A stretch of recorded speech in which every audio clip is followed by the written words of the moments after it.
Aleluia, tem alguém feliz com Jesus aqui neste lugar? Quantos estão animados para receber uma palavra nessa noite?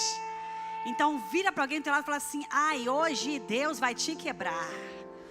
Fala mesmo, tem alguém aqui que é corajoso dizer isso? Declare e profetize. Ai, prepara porque Deus vai te quebrar hoje. A gente tem um pouquinho de resistência, né, quando dizemos sobre isso.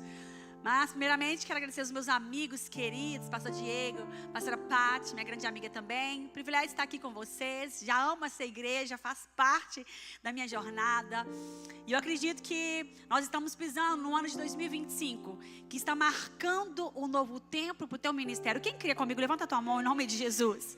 2025 será conhecido como um ano que está destravando ou ativando o teu ministério. Eu preciso dizer isso para você em nome de Jesus. E quando eu pisava ali, quando eu entrava, Deus manda dizer que aqui é um óleo de ministérios restaurados, ministérios ativados.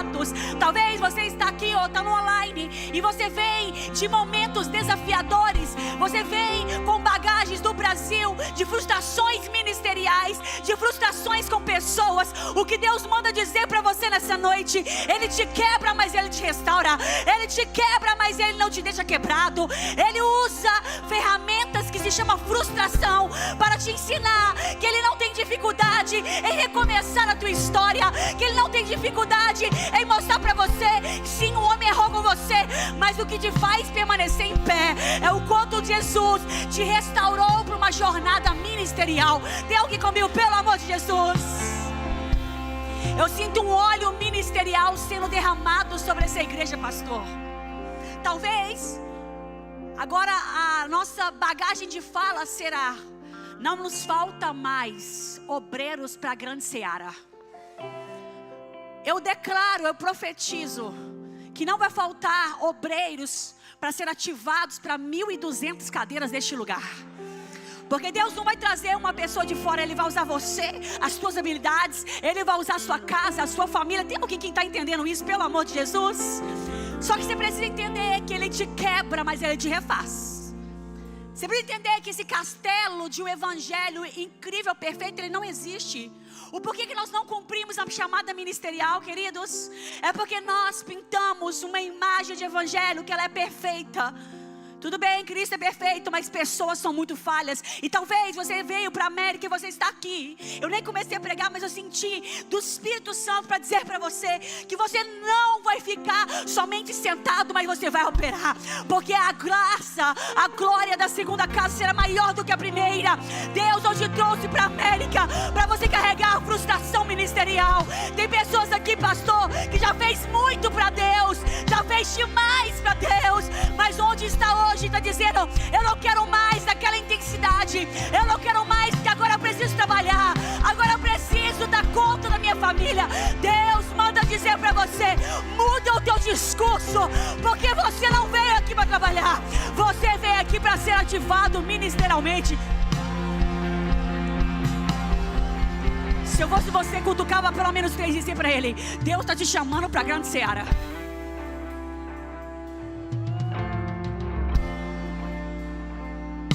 Ai, ai, eu sinto óleo de ministério sendo restaurado aqui nessa casa. Não vai faltar trabalhadores para essa seara. Assim diz o Senhor. Porque se Ele não puder contar com você, Ele vai contar com quem está do teu lado. Se Ele não puder contar com você, e se as prioridades da tua vida estão sendo as coisas, Ele vai contar com quem está do teu lado. Cutuca alguém e fala assim: Ele conta com você. Diga isso para essa pessoa, fala: ei, quem sabe essa pessoa não vai entender. Ele conta com você, Ele conta com as habilidades que você carrega. A habilidade não foi feita para ficar guardada dentro de um bolso, ela foi feita para manifestar o poder e a glória de Deus. E assim diz o Senhor para você que está pisando aqui nesse território. Mas a palavra que o Senhor pede para eu estar ministrando pela graça dEle aqui nessa noite, simplesmente é: tesouro em vasos de barro. Ai, diga comigo: tesouro em vaso de barro. Abra a tua Bíblia comigo no livro de 2 Coríntios, no capítulo 3, no versículo 7 até o versículo 18. Aqui eu quero que você entenda que embora nós salvos por Jesus, sejamos esse vaso de barro, amém? Embora nós sejamos esse vaso de barro, aprove a Deus, pela sua graça e misericórdia, encher esse vaso com um tesouro de inigualável valor. A primeira realidade que eu quero que você entenda é: Jesus te faz como um vaso de barro, mas Ele não deixa esse vaso vazio. Ele preencheu com algo de extremo valor. O que é mais lindo para a minha vida e para a sua vida é que esse vaso de barro, ele remete à ideia de um valor insignificante. Escute isso aqui, antes de abrir e começar a pregar essa palavra. Esse vaso, ele tem um valor insignificante, mas quando colocado um tesouro dentro, ele vale muito. A primeira realidade que o céu está dizendo para você: pode parar de dar voz para o inferno que está dizendo que você não tem valor. Pode parar de dar voz para as pessoas que estão dizendo para você que você não é amado. Pode começar a mudar a tua mentalidade, porque essa mentira não provém de Deus para a tua vida. Ele está dizendo: sim, você é vaso, mas esse vaso tem um tesouro dentro dele. Esse vaso tem um valor inigualável que opera dentro dele. Deus está dizendo para mim e para você: não está vazia, não está vazio. Tem um valor, tem um recado ali dentro. Ele está dizendo: esse vaso ganhou um valor extraordinário. Só que ele está dizendo também: esse vaso, ele pode se quebrar facilmente. E assim é a minha vida e a sua. É por isso que eu comecei falando sobre frustrações. O que mais te tira do propósito de Deus é o quanto você olha para pessoas e se frustram, porque as pessoas de fato vão errar com você. E eu encontro com muitas pessoas no meio da jornada que estão ou frias, desanimadas, cansadas, para baixo. Por quê, pastora? Uma coisa eu tenho certeza, não era porque olharam para Jesus não, porque olharam para alguém. Só que o que Deus está dizendo para você nessa temporada: eu quero restaurar o teu ministério, eu quero restaurar a tua casa, eu quero restaurar os teus sonhos. Mas para isso, entenda uma coisa: esse vaso é frágil, é a sua vida. Ele sim pode quebrar, mas a verdade é que lá dentro tem uma coisa tão preciosa, que vai ser o significado da restauração. Lá dentro tem alguém que segura o vaso no meio do caco. Lá dentro tem alguém que cola aquele vaso, que cola caco por caco, mas que não desiste, mas que não abre mão, mas que olha para você e diz: quebrado inteiro está na mão do oleiro. 2 Coríntios capítulo 3, antes de pregar mais uma coisinha somente. Estou aqui com o meu livro, que é uma mensagem que o Senhor entregou para esse tempo. Esse livro conta um pouquinho do meu testemunho. Parece, não parece, mas eu estou aqui toda bonitinha, arrumadinha. Mas eu vim de um cenário muito conturbado da rejeição. Diga comigo: rejeição. Talvez você saiba o que é rejeição. E você está aqui carregando bagagens, traumas, frustrações, ou até mesmo dores. E aqui nesse livro o Senhor pediu para que eu contasse o meu testemunho por muitos anos, queridos. Eu não contei o meu testemunho porque eu tinha vergonha do meu passado. Eu achava que eu era esse vaso sem valor algum, que eu não valia nada. E a vida colocou muitos rótulos sobre mim. De fato, eu vivi uma vida muito no mundo, mas o que mais me deixou marcas na minha vida foi a falta da paternidade. Os traumas que eu tive na minha casa, de um lar desestruturado, de um pai alcoólatra, de um pai que além de alcoólatra, ele também era drogado. Mas porque ele não tinha conhecimento da palavra, ele está tudo bem, ele não sabia quem Jesus era. Mas ele tinha reações que caíram sobre os seus filhos. E eu, as minhas irmãs, a minha mãe, vivemos bagagens terríveis. E muitas coisas me acompanhou durante toda a minha vida. Mas aprova o Senhor me encontrar com 23 anos de idade. Durante toda essa jornada eu também vivi as mesmas coisas que meu pai viveu. Eu fui para o mundo, fui para a bebida, eu fui para drogas. E eu vivi uma vida desfreada lá fora. Mas o Senhor não olhou para o vaso quebrado, Ele olhou para aquela que tinha valor. Ele olhou para mim e disse assim: por mais que você viveu relacionamentos abusivos, você foi abandonada, traída, você foi literalmente descartada, esse vaso tem um valor. E eu vou restaurar para mostrar para o mundo que eu tenho poder na vida de alguém, que eu posso ressignificar histórias, que eu posso fazer novo, tudo de novo. Ai, meu querido, eu não sei você, mas Deus está dizendo: a rejeição não vai te parar. O que mais o Senhor tem feito nessa jornada na minha vida é curar a alma das pessoas rejeitadas. E nesse livro eu falo sobre os 10 monstros invisíveis. Que monstros são esses? São as respostas emocionais que a rejeição gera em você. Talvez você não entende por que você é insegura. Talvez você não entende por que você é insubmissa às vozes de direção, o seu esposo, a sua mãe. E nesse livro eu trago essa referência. Então quero te convidar, né? Eu não quero voltar com nenhum livro, amém, pastor? Em nome de Jesus. Quero te convidar para você estar indo lá atrás, estarei assinando esse livro. Quero te dar um abraço. Tem alguém casado aqui? Levanta a mão, um homem casado. Um homem está com sua esposa aí. Vira para ela e fala assim: eu vou te abençoar com esse livro, que vai mudar o nosso casamento. Fala isso, quem sabe o Senhor não vai tocar a vida deste homem, amém? Você que é mulher, você que é homem, quero te dar um abraço ali no final, amém? 2 Coríntios, capítulo 3, no versículo 7. Aqui nós temos uma referência daquilo que o Senhor quer manifestar aqui. Nesse primeiro texto aqui nós temos Paulo escrevendo uma carta a Coríntio. E aqui ele vai falar sobre a glória da nova aliança. Então eu quero que você venha comigo, por favor. No versículo 7 vai dizer assim: o ministério que trouxe a morte foi gravado com letras em pedras. Mas esse ministério veio com tal glória que os israelitas não podiam fixar os olhos na face de Moisés, por causa do resplendor do seu rosto, ainda que desvanecestes. Não será o ministério do Espírito ainda mais glorioso? Se era glorioso o ministério que trouxe a condenação, quanto mais glorioso será o ministério que produz justificação. Alguém pode dizer amém? Pois os que outra hora foi glorificado, agora não terá glória em comparação com a glória insuperável. E se o que estava se desvanecendo se manifestou com glória, quanto maior será a glória do que permanece. Portanto, visto que temos tal esperança, mostramos muita confiança.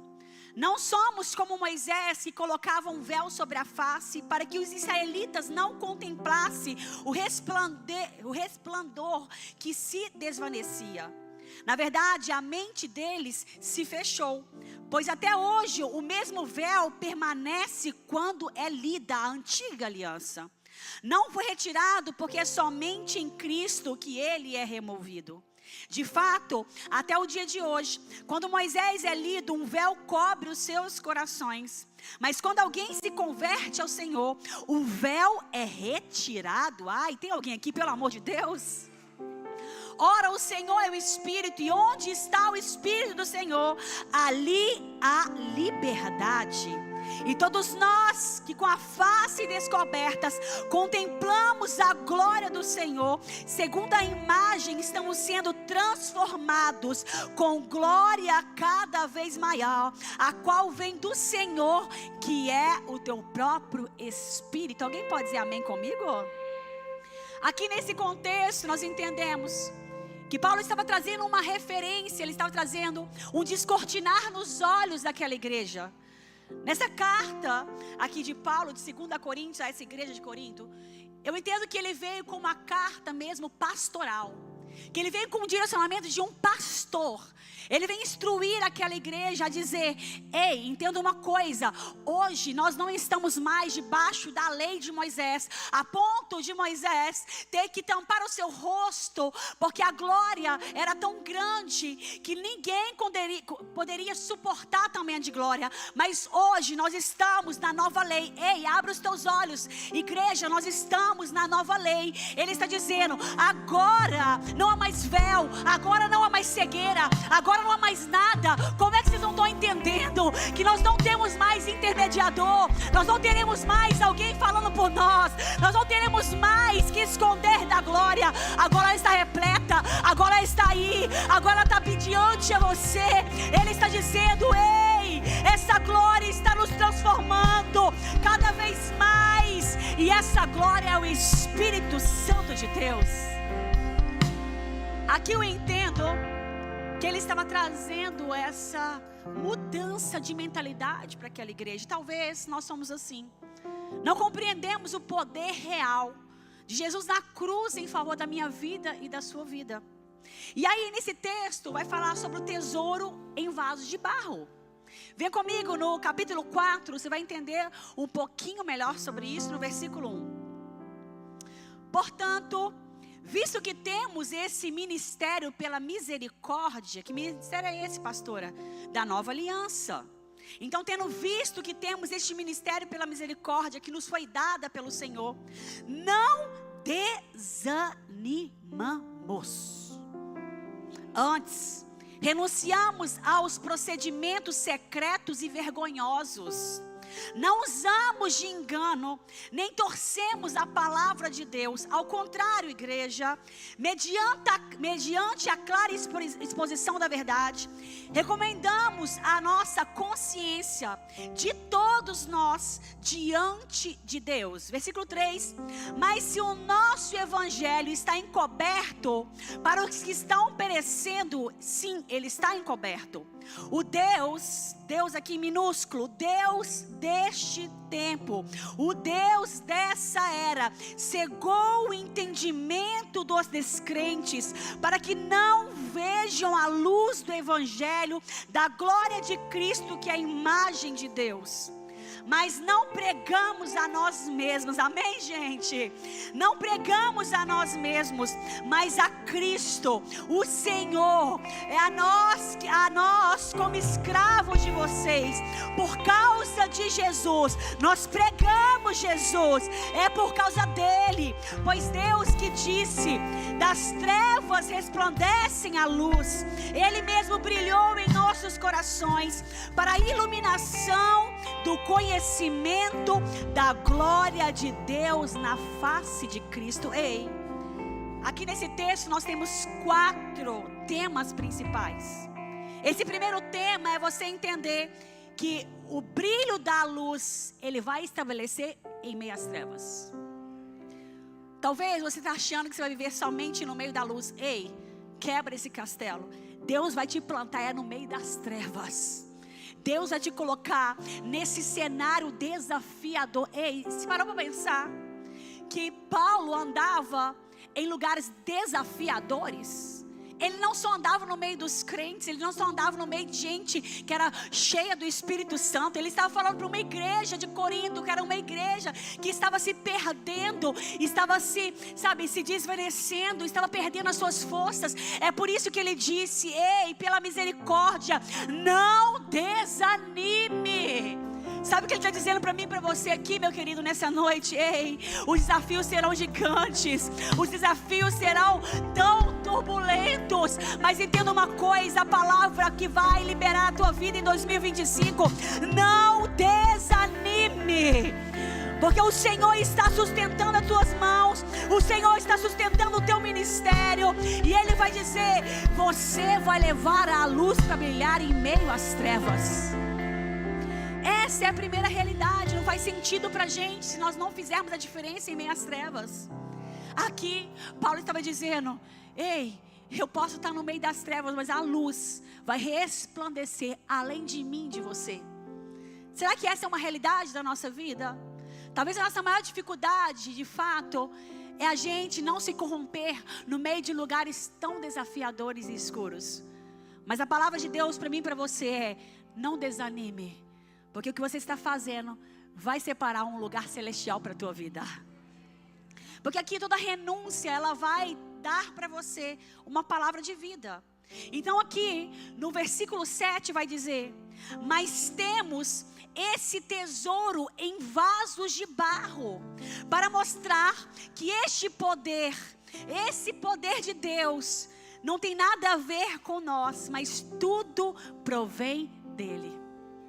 Uau, olha que coisa linda.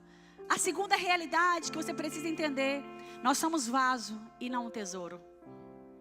Você pode cutucar alguém e dizer: você é vaso e não tesouro, querido. Tem gente achando que é tesouro, Deus está falando: para com isso. Você não é tesouro não, você é só um vaso. Você não preenche o vaso, porque quem preenche o vaso é o tesouro. Quem é o foco é o tesouro. Quem dá vida é o tesouro. Quem estabelece o tempo bom e o tempo ruim é o tesouro. Você é apenas um vaso. Aqui ele está dizendo: mas temos esse tesouro em um vaso de barro, que é eu e você, para mostrar que esse poder tem tudo a ver com Deus e provém de Deus. Olha que coisa linda.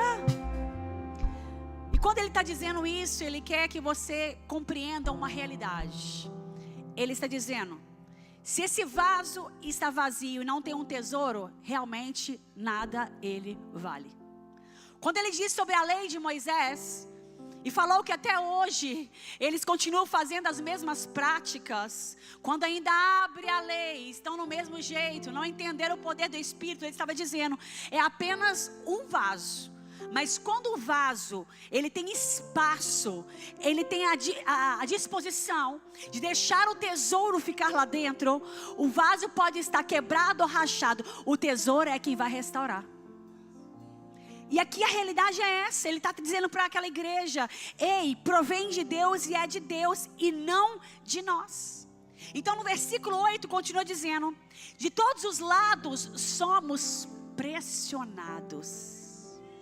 Olha a referência que ele está dizendo. Ei, o vaso, entenda uma coisa: de todos os lados você será pressionado. A ilusão que você tem é que lá fora você será mais feliz, porque quando você estava lá, os problemas eram menores, o desafio era bem menor. Mas ele está dizendo: de todos os lados será pressionado. O que você escolhe? Ser pressionado lá fora, mas sem um tesouro dentro? Ou você escolhe ser pressionado aqui, mas tendo um valor inigualável dentro? Porque o que vai fazer o vaso ficar inteiro, o que vai fazer o vaso ficar de pé, é o conteúdo que está lá dentro, é aquilo que foi depositado lá dentro. Ele está dizendo: de todos os lados será pressionado, mas não desanimado, ficará perplexo, mas não desesperados. Somos perseguidos, mas não abandonados, abatidos, mas não destruídos. A realidade dele para você é: você pode estar na América, mas se tem um tesouro dentro do teu vaso, podem te oprimir, mas não vai quebrar. Podem te pressionar, mas não vão roubar de você o tesouro que está lá dentro no centro, o tesouro que está segurando, o tesouro que está valorizando esse vaso. No mesmo tempo, eu entendo a palavra de Jeremias. Jeremias 18 vai dizer sobre isso. Esta é a palavra que veio a Jeremias da parte do Senhor: vá à casa do oleiro, ali você ouvirá a minha mensagem. Então eu fui à casa do oleiro e vi o oleiro trabalhando com a sua roda, mas o vaso de barro que ele estava formando estragou. Em outras versões, quebrou em suas mãos. Essa aqui é uma realidade tão linda. Então quando ele quebrou, ele o refez, moldando outro vaso de acordo com a tua vontade. Você consegue entender isso aqui? A referência é que nós somos um vaso. Em algum momento esse vaso pode quebrar. O que faz a diferença é como é que esse vaso quebra. Na mão de quem o vaso quebra? Aonde ele quebra? Em cima do colo de quem que ele vai quebrar? Esse vaso quebrado, meu querido, não é o mesmo vaso quando tem um conteúdo lá dentro. O conteúdo se chama tesouro. O conteúdo se chama Espírito Santo. Tem muita gente quebrado lá fora, mas quando se quebra com o tesouro dentro, vai quebrar na mão dele para ele refazer conforme a sua vontade. É por isso que vocês se frustraram com o ministério, é por isso que a gente frustra muito. Mas a realidade é: se quebrou na mão do oleiro, ele vai refazer conforme a tua vontade. Porque tudo que quebra na mão dele significa que em algum momento desviou ou perdeu ou está sem sentido algum. Se ele permitiu esse vaso quebrar, eu quero que você entenda isso aqui: alguma coisa ele quer fazer na sua vida. Se ele permitiu esse vaso quebrar, significa que havia uma rachadura ou alguma coisa que poderia ser um empecilho para aquele vaso estar completo. Em algum momento você se perdeu, em algum momento alguma coisa aconteceu ali, ao ponto dele dizer: deixa quebrar. Porque é somente quando quebra, essa pessoa entende que não pode ser desse jeito. Essa pessoa quebra a sua mentalidade, quebra a cultura de achar que tudo é do seu jeito, tudo tem que ser conforme a sua vontade. Não, tem que quebrar, porque vai fazer conforme a minha vontade. Não entendemos porque o vaso quebra, não entendemos o porquê das coisas. Mas a realidade de Deus Ele manda quebrar para fazer conforme a sua vontade. Talvez o que Deus vai mais falar com você aqui na América quebra tudo. Deixa eu refazer, porque quando tiver um tesouro lá dentro, pode quebrar, mas continua tendo valor. O que nós precisamos na nossa jornada, sabe o que é? Quebrar o orgulho, quebrar o ego e quebrar a vaidade. Quem já teve ministério, quem já passou por ministério, quem já fez muito para Deus, vai entender que em algum momento, se você não guardar o teu coração, aquilo vai se tornar um ídolo na sua vida. Talvez o vaso quebrou, porque o Espírito Santo está falando. Assim como Paulo disse para a carta àquela igreja de Corinto, ele disse assim: ei, você é um vaso, mas você não é o tesouro. Entenda uma coisa, igreja. Esse vaso, ele é feito conforme a vontade do Pai, não a sua. Então o que ele está dizendo para mim e para você? Você não entende o porquê o quebrar, mas o quebrar está te colocando na rota. O quebrar está alinhando as direções da sua vida. Está fazendo sentido para alguém, gente? O quebrar está quebrando o ego, a vaidade, está quebrando rotas que não podem ser acessadas. E aqui nesse texto é literalmente isso. Ele diz: mas temos esse tesouro em vasos de barro. Entenda, provém de Deus e não a nós. E o texto continua dizendo, então no versículo 10, trazemos sempre em nosso corpo o morrer de Jesus, para que a vida de Jesus também seja revelada em nosso corpo. Pois nós, que estamos vivos, somos sempre entregues à morte por amor a Jesus, para que a sua vida também se manifeste em nosso corpo mortal, de modo em que em nós atue a sua morte, mas em vocês atue a vida. Sabe o que o Paulo estava dizendo aqui nessa carta? Muitas coisas eu passei por conta de vocês, igreja. Muitas coisas eu sou pressionado que vocês nem têm noção. Eu estou sendo usado hoje para direcionar vocês como líder. Mas tem muitos desafios que eu enfrento nas minhas costas. Eu enfrentei naufrágio, eu enfrentei perseguições, eu enfrentei prisões, eu enfrentei tantas coisas no meu ministério, para que vocês tenham vida, para que vocês fiquem de pé, para que vocês entendam que tem alguém orando por vocês, para que vocês entendam que tem uma direção vindo do alto. Sabe o que ele estava dizendo? Tem muita coisa que eu estou sofrendo por amor a vocês. Aqui o Senhor está trazendo uma revelação aos pastores da igreja, aos líderes da casa. Pode estar pressionado, pode estar cansado, pode estar desanimado, o vaso está rachado, mas não desanime, não pare. Tem muita coisa que cai sobre você sim, mas eu te dou estrutura para você não desistir no meio do caminho. O vaso pode quebrar, mas entenda, você não pode parar. Porque se Paulo tivesse parado, meu querido, ele não teria escrito tantas cartas às igrejas. Nós não teríamos essa referência trazendo a centralidade do evangelho. Aqui ele estava dizendo: parem de reclamar. Entenda uma coisa, se eu que estou fazendo tantas coisas e eu não estou reclamando, mas eu entendi que eu morri para Cristo viver, entendam isso também. Eu estou aqui por amor a vocês. Tem muitas coisas que eu estou enfrentando por amor a vocês. E aqui ele diz isso tão claramente, e isso aquece o meu coração.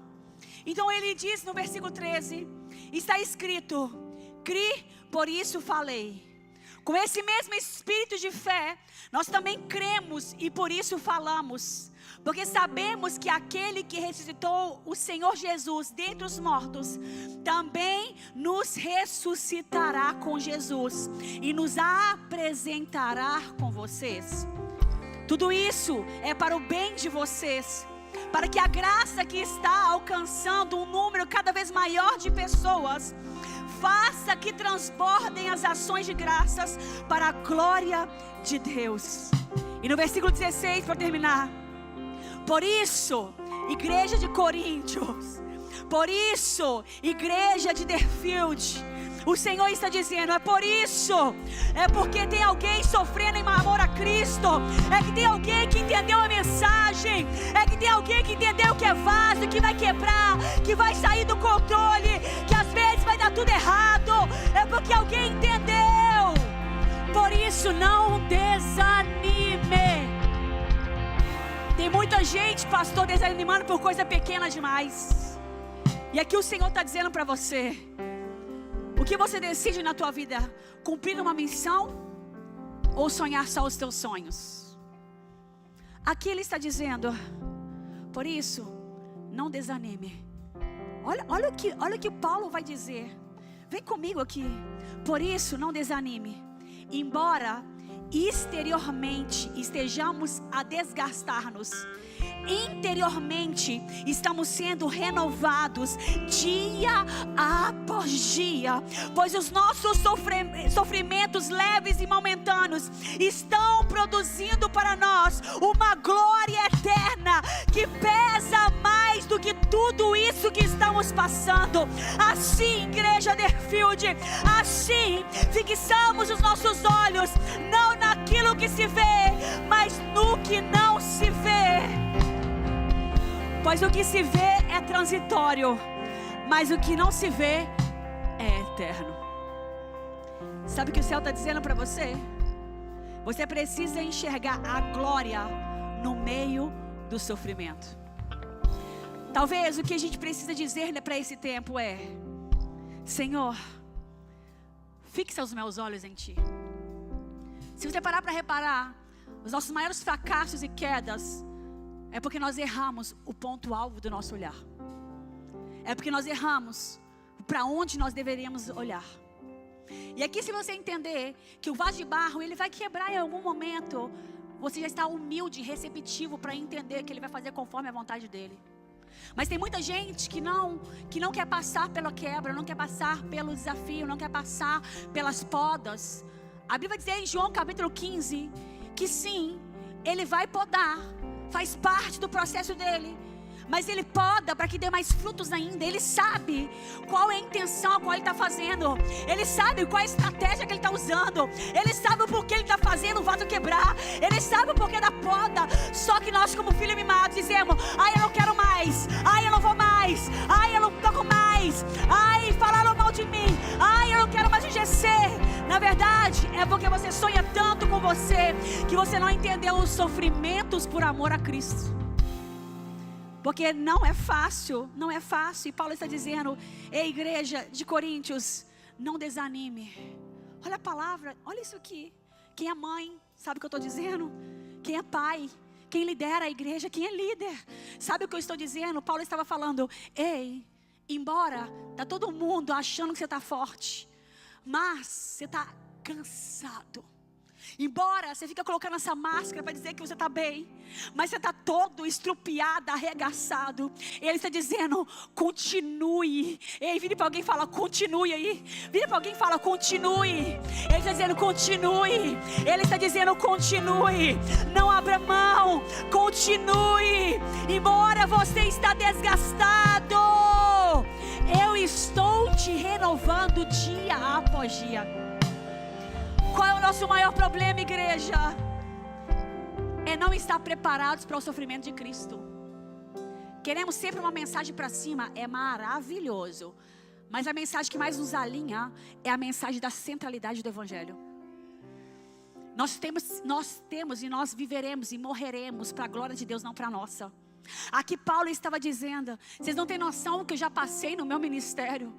Aqui ele vai dizer: se eu tenho alguma coisa para me gloriar, que seja no meu sofrimento. Sabe o que ele está dizendo? Ei, toma cuidado com o teu ego, igreja. Se tem alguma coisa que você tem que se gloriar, não é o quanto você ficou bom, não é o quanto você é um bom pastor, não é o quanto você está dando bem na vida, não é o quanto você tem habilidade, é na sua fraqueza. Porque Paulo está dizendo: é quando você está fraco, é que Deus te fortalece. Não é quando está fraco, desiste, não. Não é quando está fraco, abre mão, não. É quando está fraco que Ele vai fortalecer. Não é quando está forte que Ele vai continuar fortalecendo. Ele está dizendo: seja vulnerável. Igreja, seja vulnerável. Porque quando você tira essa máscara e mostra que você está fraco, ali eu tenho um espaço para dizer e para te mostrar que eu estou te renovando. Mas o mais lindo é você ter essa humildade e trazer a centralidade do evangelho para dentro de você, porque em algum momento, se você não trouxer, o teu ego vai fazer você perder o sentido do evangelho. A tua vaidade, os teus sonhos pessoais vão te fazer perder o sentido do evangelho. As promessas que Deus realizar na tua vida, se você não voltar à centralidade do evangelho, você vai perder o sentido a qual Deus te colocou aqui. Paulo perdeu tudo por amor a Cristo. Paulo abriu mão de tudo por amor a Cristo. Hoje a gente não tem habilidade nem de abrir mão, de fazer alguma coisa lá fora para estar em todos os cultos da igreja. Nós não temos habilidade nem para pregar na esquina. A gente hoje tem muitas desculpas, a gente tem muitos lamentos, a gente tem muitas labutas, colocamos muitos os porquês para Deus. É por isso que Ele está dizendo para você: eu não te trouxe na América só para conquistar as coisas, eu te trouxe para ressignificar o teu ministério. Eu te trouxe para você entender que as marcas do ministério não podem te parar. As marcas do teu ministério, das frustrações, não podem parar o plano de Deus para a sua vida. Eu acho tão incrível quando Paulo vai dizer o que ele sofreu no seu ministério. Eu quero que você venha comigo e fique de pé no seu lugar.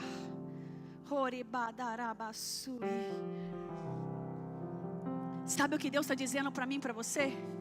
Nós somos tesouro em vaso de barro. Aliás, nós somos vaso de barro na mão do tesouro, né? Ele está dizendo para mim e para você: você tem que entender qual é o teu lugar. Quando você entende que você é apenas o vaso, você vai confiar que o tesouro sabe o que ele faz na tua vida. Você vai confiar aonde você está depositando os teus sonhos. Eu quero que você feche os teus olhos em nome de Jesus. E você entenda uma coisa: a verdade, ela não vai te traumatizar. A verdade vai te libertar. O que você precisa entender aqui é que a vida não vai ser perfeita, não. É que você vai encontrar muitas pessoas ruins no meio do caminho. Você pode carregar marcas do passado, marcas da rejeição, como eu carreguei por toda a minha vida. Você pode carregar marcas do ministério, mas o que você não pode é desistir no meio do caminho. O que você não pode é olhar para as pessoas ao seu lado e determinar o futuro que Deus tem para você. O que Paulo nos ensina aqui é: se orgulhe dos seus sofrimentos. Enxergue os sofrimentos dessa nação como uma preparação de Deus para Ele te enviar para fazer coisas ainda maiores. O que ele está dizendo, o que Paulo está nos ensinando: eu faço questão de repetir, ninguém se gloria das suas boas obras, mas dos seus sofrimentos. O que Deus está dizendo para mim e para você nessa noite: não desanime, não desista do que eu coloquei na tua mão. Tem muitas pessoas aqui que carregam palavras, que carregam promessas, que carregam sonhos da parte de Deus. É por isso que o Espírito Santo disse para mim quando eu cheguei: eu estou aqui para curar feridas emocionais, mas feridas ministeriais. Tem pessoas que desacreditaram de si, porque foram levadas pelas palavras de maldição, foram levadas pela necessidade momentânea. O que Deus está dizendo para você: volte, realize, volte a sonhar com o teu ministério, volte a operar o que você não fazia antes. A chamada de Deus é: eu preciso de Paulos para essa jornada, eu preciso de homens ousados, eu preciso de alguém que entende que tem um espinho na carne, mas o espinho não vai parar você, o espinho não vai parar o teu ministério, porque quando você estiver fraco, Deus vai te fortalecer. Não olhe para a dificuldade com os olhos de quem está sendo rejeitado por Deus. Paulo vai dizer: vocês não têm noção do que eu passei no meu ministério. Olha o que Paulo diz: são vocês servos de Cristo. Estou fora de mim a falar de mim mesmo, mas Eu trabalhei muito mais do que vocês. Fui encarcerado mais vezes que vocês. Fui açoitado mais severamente, exposto à morte repetidas vezes. 5 vezes recebi dos judeus 39 açoites. 3 vezes fui golpeado com varas. 1 vez eu fui apedrejado. 3 vezes sofri naufrágio. Passei uma noite e um dia exposto à fúria do mar. Estive continuamente viajando de uma parte a outra. Enfrentei perigos do rio, perigos de assaltante, perigos dos meus compatriotas, perigos dos gentios, perigos da cidade, perigos do deserto, perigos do mar, perigo dos falsos irmãos. Trabalhei arduamente. Muitas vezes fiquei sem dormir. Passei fome e sede. E muitas vezes fiquei em jejum. Suportei frio e nudez. Além disso, enfrento diariamente uma pressão interior, a saber, a minha preocupação com todas as igrejas. Quem está fraco, que eu não me sinta fraco. Quem não se escandaliza, que eu não me queime por dentro. Se devo me orgulhar, que seja nas coisas que demonstram a minha fraqueza. Levanta a tua mão para o alto. O céu está dizendo para você o porquê que você está com tantos problemas internos. Quando alguém chega para você e diz algo que não te agradou, o porquê que você ainda está como um menino na fé, o porquê que você ainda dá muitas desculpas. Ei, olha o que Paulo passou, olha o que os discípulos passaram. Ei, os discípulos foram decapitados, os discípulos foram mortos de cabeça para baixo. Qual é a desculpa? O porquê que você nasceu, o porquê que nasceu de novo? Qual é o sentido da vida cristã? O que Deus está dizendo para mim e para você? Pare de olhar para o lado e olhe para aquele que restaura o vaso. O que Deus está dizendo para mim e para você, com a mão para o alto, Ele está dizendo: Paulo é só uma referência. Eu quero amadurecer você na sua jornada. Eu e você precisamos amadurecer. Nós somos tão egoístas ao ponto de querer ouvir só o que nós queremos. E quando alguém nos confronta, a rejeição bate na nossa porta, ao ponto da gente não ser submisso. Sempre tem uma resposta para tudo. Sempre tem um jeitinho de desistir de tudo. Sempre abrir mão daquilo que Deus colocou na nossa vida. Ele está dizendo: Paulo, se você soubesse o que te espera nessa jornada, se você soubesse quantas pessoas vão ser restauradas pela tua vida. Paulo, se você soubesse, e se você imaginasse o que está preparado na eternidade para você. O que Deus está dizendo para mim e para você, igreja, vocês precisam amadurecer. Talvez essa palavra é uma palavra que está doendo no seu coração, mas a verdade, ela dói, mas ela não te traumatiza. O que nós precisamos para a nossa jornada não é só ter cargos, não é só ter ministérios, não é só pertencer a uma placa. É você ser quebrado como um vaso e restaurado por Deus. É você deixar as suas feridas de lado. É você deixar Deus curar a sua amargura. É você deixar Jesus quebrar esse vaso orgulhoso e restaurar a sua vida. Porque o que Ele conta com você nessa jornada, meu querido, Ele está dizendo: eu estou pronto para restaurar, porque esse vaso vai ser refeito na minha mão. Levanta a tua mão para o alto, comece a adorar. Canta essa canção dizendo: Senhor, me perdoa, porque eu não passei nem 1% do que os discípulos passaram, e eu reclamo demais. Senhor, eu coloco desculpa para tudo. Senhor, eu não tenho compromisso com as coisas do reino. Ei, se arrependa, porque Deus está contando com uma igreja brasileira aqui na América, que vai entender o verdadeiro sentido do Evangelho. Declare isso, vamos.